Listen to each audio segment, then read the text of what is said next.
সুগন্ধ অনেক কিছুতেই আছে, কিন্তু ততটা সুগন্ধ নেই যতটা এই গুগগুল জ্বালালে তার ধোঁয়া থেকে নির্গত হয়। গুগগুলি একমাত্র এমন একটি পদার্থ বা দ্রব্য যেটি জ্বালালে তার থেকে যে ধোঁয়া উৎপন্ন হয় সেই ধোঁয়া প্রতিটি মানুষেরই কাজে অথবা শরীরের উপকারে আসে।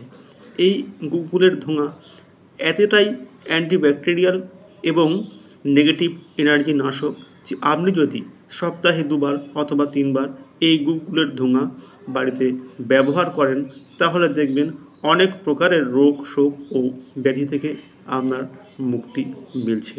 এছাড়াও গুগগুলের ধোঁয়া যদি ঘা বা ফোড়া ওই জাতীয় জায়গার ওপরে লাগানো যায় বা ধোঁয়া গিয়ে পড়ে, তাহলে সেই জায়গার শোধন হয়, অর্থাৎ ভালো হয়। গুগগুলের এত সব উপকারিতা, তো আপনি কেন গুগগুল বাড়িতে ব্যবহার করবেন না?